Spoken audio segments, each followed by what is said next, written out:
नमस्ते बच्चों। तो आज हम वाक्य के प्रकार देखेंगे। तो कुल 8 वाक्य के प्रकार है और उन 8 वाक्यों के प्रकार को हम विस्तार से देखेंगे। तो पहला वाक्य का प्रकार देखो कौन सा है, प्रश्नवाचक वाक्य। नाम से ही आपको समझ में आ गया होगा कि जिस भी वाक्य में प्रश्न पूछा जाएगा उसे हम प्रश्नवाचक वाक्य कहेंगे। तो प्रश्नवाचक वाक्य में आपको प्रश्न पूछा जाता है, आपको क्वेश्चन पूछा जाता है कि आपका नाम क्या है, आप कहाँ रहते हो। जिस भी वाक्य में क्वेश्चन होगा उसे हम प्रश्नवाचक कहेंगे। यहाँ आपको प्रश्न चिन्ह यानी क्वेश्चन मार्क दिखाई देगा। उदाहरण के लिए देखो, आपका नाम क्या है, आप कहाँ जा रहे हो। जिस भी वाक्य में आपको प्रश्न पूछे जाएंगे या क्वेश्चन मार्क आपको दिखाई देगा उसे हम प्रश्नवाचक वाक्य कहेंगे। उसके बाद दूसरा देखो कौन सा है, निषेधवाचक वाक्य। निषेध यानी क्या, कुछ भी करने से मना करना, इनकार करना। तो निषेधवाचक वाक्य नेगेटिव सेंटेंस। निषेधवाचक वाक्य में ना, नहीं इन शब्दों का प्रयोग होता है, इन शब्दों का इस्तेमाल होता है। तो जब भी आपको किसी वाक्य में ना, नहीं, नकारात्मक शब्द दिखे तो समझ जाना वो निषेधवाचक वाक्य है। देखो, निषेधवाचक वाक्य नेगेटिव सेंटेंस काम या कार्य के न होने का बोध होता है। इसलिए वाक्य में कुछ कार्य नहीं होने का बोध होता है उसे हम निषेधवाचक वाक्य कहते हैं। निषेधवाचक वाक्य को हम नकारात्मक वाक्य भी कहते हैं। नकारात्मक यानी क्या, नेगेटिव सेंटेंस। तो इसमें आपको ज्यादातर ना, नहीं यह शब्द दिखाई देंगे। उदाहरण के लिए यहाँ देखो, मेरे दोस्त ने मुझसे बात तक नहीं की।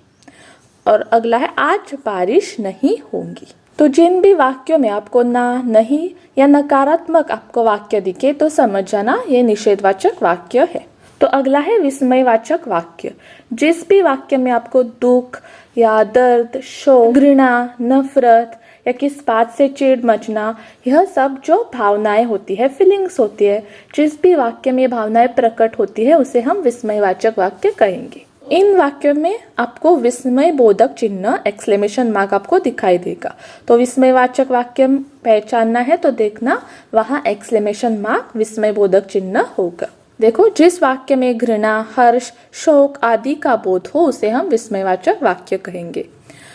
यहाँ शब्द कैसे आएंगे देखो, अरे रे, हाय, शाबाश, वाह, ओ, इस तरह के शब्द आपको वाक्य में दिखाई देंगे। तो यहाँ उदाहरण देखो, शाबाश तुमने यह कर दिखाया। दूसरा उदाहरण देखो, वाह उसने अपनी कमजोरी को ही अपनी ताकत बना ली। तो जिन भी वाक्यों में आप अपनी भावनाओं को दर्शाते हुए जो शब्द होंगे उसका इस्तेमाल किया जाता है उसे हम विस्मयवाचक वाक्य कहेंगे।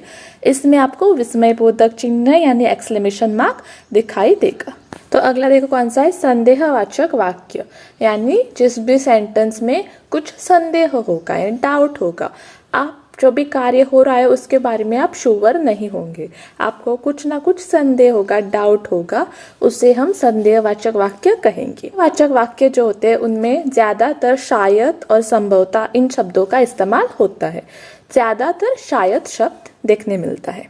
देखो, जिस वाक्य में संदेह या शक हो उसे हम संदेहवाचक वाक्य कहेंगे।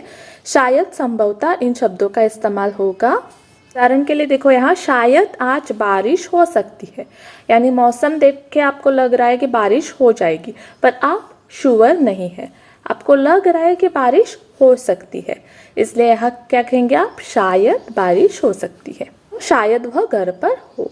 तो जिन भी वाक्य में शायद या संभवतः इन शब्दों का इस्तेमाल होता है तो समझ जाना कि वो संदेहवाचक वाक्य है। यानी जब भी किसी वाक्य या कार्य होने में आपको डाउट या संदेह हो, जिसके बारे में आप श्योर नहीं हो, उसे हम संदेहवाचक वाक्य कहेंगे। आज्ञावाचक वाक्य। जब किसी वाक्य में आदेश या प्रार्थना हो उसे हम आज्ञावाचक वाक्य कहेंगे। नहीं, आप जब किसी को कुछ ऑर्डर करते हो, आदेश करते हो कि आप वह काम करो, आप यहाँ जाओ, उससे हम क्या कहेंगे, आज्ञावाचक। उसी के साथ जब हम कुछ प्रार्थना करते हो, रिक्वेस्ट करते हो कि कृपया शांति से बैठ जाओ, कृपया शांति बनाए रखो, जब भी हम कुछ रिक्वेस्ट करते हो या कुछ ऑर्डर करते हो, आदेश देते हो, उसे हम आज्ञावाचक वाक्य कहेंगे। इन भी वाक्य में आपको आदेश दिखाई देगा या कुछ रिक्वेस्ट दिखाई देगी, उसे समझ जाना कि वह कौन सा वाक्य है, आज्ञावाचक वाक्य। उदाहरण देखो, यहाँ शोर मत करो, आप उन्हें आदेश दे रहे हो, है ना, तो वह कौन सा वाक्य होगा, आज्ञावाचक। अगला देखो, कृपया शांति से बैठ जाइए, यानी आप रिक्वेस्ट कर रहे हो कि प्लीज शांति बनाए रखें। तो वो भी कहाँ आएगा? आज्ञावाचक वाक्य में। तो अगला है संकेतवाचक वाक्य। किसी भी वाक्य में एक कार्य का होना दूसरे कार्य पर निर्भर होता है, उसे हम संकेतवाचक वाक्य कहेंगे। संकेतवाचक वाक्य में एक कार्य, एक काम का होना दूसरे पर निर्भर या डिपेंडेंट होता है, तो पहले वाले कार्य का असर दूसरे पर भी होगा। तो संकेतवाचक वाक्य में आपको यदि, तो या अगर तो इन शब्दों का इस्तेमाल ज्यादातर दिखाई देगा। उदाहरण के लिए देखो, अगर बरसात नहीं हुई तो फसल सूख जाएगी, यानी बारिश नहीं हुई तो फसल क्या होगी? सूख जाएगी। तो यहाँ देखो फसल किस पर निर्भर है? बारिश पर। अगर बारिश हुई तो फसल अच्छी तरह से हो जाएगी, पर अगर बारिश नहीं हुई तो क्या हो जाएगा? फसल सूख जाएगी।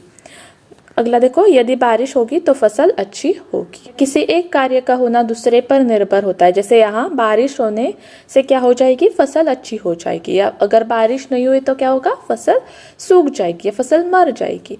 तो एक कार्य का होना दूसरे पर जब निर्भर होता है उसे हम संकेतवाचक वाक्य कहेंगे। इच्छावाचक वाक्य।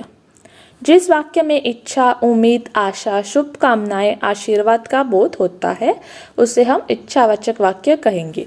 जब भी आप किसी के लिए कुछ विश करते हो, किसी के लिए कुछ अच्छा सोचते हो, किसी को कुछ शुभकामनाएं देते हो, तो कहाँ आएगा? इच्छावाचक में। जब हम कहते हैं ना भगवान आपका भला करे या उसे सारे सुख मिल जाए, जब भी आप किसी के लिए अच्छा या किसी को विश करते हो तब उन्हें हम क्या कहेंगे? इच्छावाचक वाक्य।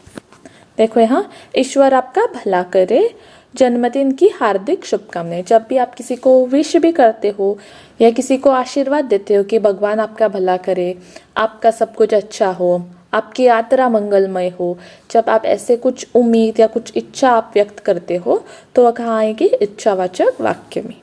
और आखिर में है विधानवाचक वाक्य, सिंपल सेंटेंसेस, जिसमें ना कोई निषेधवाचक होगा, ना कोई आज्ञावाचक होगा, ना ही प्रश्नवाचक होगा, या संकेत, संदेह, इच्छा कुछ नहीं होगा। सिंपल सेंटेंस होगी जिसमें हमें कुछ जानकारी मिलेगी, उसे हम विधानवाचक वाक्य कहेंगे। ऐसे वाक्य जिनसे किसी काम या बात के होने का बोध हो, जिसमें हमें कुछ जानकारी मिले, जो कार्य हो रहा है उसके बारे में हमें जानकारी मिले, उन्हें हम विधानवाचक वाक्य कहेंगे। देखो यहाँ, पंछी आसमान में उड़ रहे हैं। सिंपल सेंटेंस, पंछी जो है वो आसमान में उड़ रहे हैं। अगला है भारत हमारा देश है। जब भी ऐसे सिंपल सेंटेंसेस होंगे तो विधानवाचक में आएंगे। तो बच्चों, आज हमने वाक्य के प्रकार देखे। पहला था प्रश्नवाचक वाक्य, जिसमें क्वेश्चन पूछे जाएंगे। प्रश्न चिन्ह आपको दिखाई देगा, क्वेश्चन मार्क आपको दिखाई देगा। क्या, क्यों, कहाँ, कैसे, इन शब्दों का इस्तेमाल वहाँ होगा। अगला है निषेधवाचक वाक्य, जिसमें कुछ नकारात्मक सेंटेंसेस होंगे, नेगेटिव सेंटेंस होंगे। यहाँ ना, नहीं, इन शब्दों का ज्यादातर इस्तेमाल आपको दिखाई देगा। अगला है विस्मयवाचक वाक्य, जिसमें घृणा, खुशी, शौक, दर्द, यह सब भावनाओं को हम प्रकट करते हैं। यहाँ विस्मयबोधक यानी एक्सक्लेमेशन मार्क आपको दिखाई दे। संदेहवाचक यानी जिस भी कार्य में आपको डाउट होता है, आप श्योर नहीं होते हो, उसे हम संदेहवाचक वाक्य कहेंगे। यहाँ आपको शायद या संभवतः इन शब्दों का प्रयोग दिखाई देगा। आज्ञावाचक, जब आप किसी को ऑर्डर करते हो, आदेश देते हो या प्रार्थना या रिक्वेस्ट करते हो, उसे हम आज्ञावाचक वाक्य कहेंगे। संकेतवाचक में एक कार्य का होना दूसरे पर निर्भर होता है, उसे हम संकेतवाचक कहते हैं। यहाँ आपको यदि, तो, अगर तो इन शब्दों का इस्तेमाल दिखाई देगा। इच्छावाचक वाक्य, जब आप किसी के लिए विश करते हो, किसी के भलाई के लिए विश करते हो या उसे शुभकामनाएं देते हो, वो सब इच्छावाचक वाक्य में आएंगे कि आपका भला हो, आपकी यात्रा सफल हो, आपकी यात्रा मंगलमय हो। इन तरह के जो वाक्य है वो इच्छावाचक में आएंगे।